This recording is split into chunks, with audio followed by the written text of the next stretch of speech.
a queda da amplitude de um sinal, né?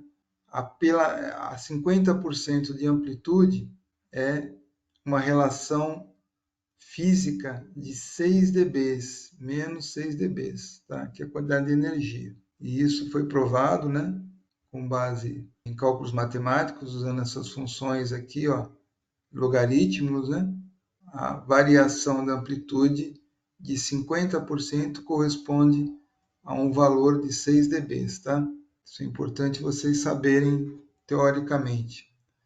Usando um furo cilíndrico transversal como referência, que é o que nós mais utilizamos, né? O código ASME sempre utiliza esse tipo de furo, né? Utiliza dois, né? O transversal e o furo de fundo plano. Mas o mais utilizado é esse furo que a gente faz na lateral do corpo de prova, que é o furo cilíndrico transversal, onde nós usamos aqui para fazer a curva DAC, tanto com cabeçote normal, como com cabeçote angular. Outra regrinha básica também é que quando a gente tem uma amplitude de 80%, né, e ele cai até 30%, você tem uma diferença aí de 9 dB. Ou a duplicação, né, do percurso sônico aqui também. Outra regrinha é que quando nós mudamos o diâmetro também, né, quando a gente multiplica o diâmetro de um para o outro, como comparação, nós temos aí um acréscimo de 3 dB. Se eu multiplicar o meu diâmetro de 2 para 4, com a mesma distância, o mesmo cabeçote, vou ter uma resposta de amplitude de 3 dB maior. Tudo isso é comprovado com essas fórmulas aqui, usando equação logarítmica, tá?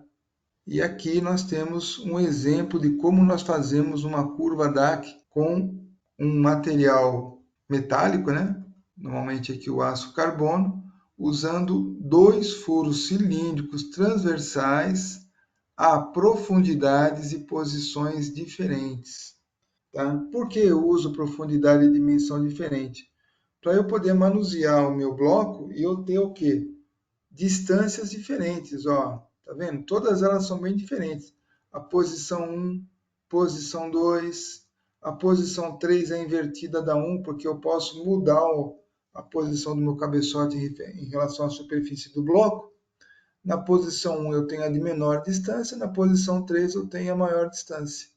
Tá vendo? Essa distância aqui do posição 4 é uma distância que o meu furo refletor está dessa superfície aqui, ó. A minha posição 5 é uma outra distância maior do que a 4. Então, com dois furos aqui, ó, colocado em posições diferentes, eu tenho aí, ó, 5 alternativas de distância para eu estar estabelecendo o quê? A minha referência de sensibilidade para um determinado material a distâncias diferentes. Tá vendo aqui, ó? Então, essa curva DAC, essa primeira aqui, ó, na verdade, a curva foi feita com essas posições aqui no meu bloco. Posição 1 é essa daqui, que ficou menorzinha, mais baixa. Posição 2 é essa daqui, que apesar de estar uma distância maior, o que aconteceu com ela na posição 2 aqui? Está fora do campo próximo, então a resposta foi maior.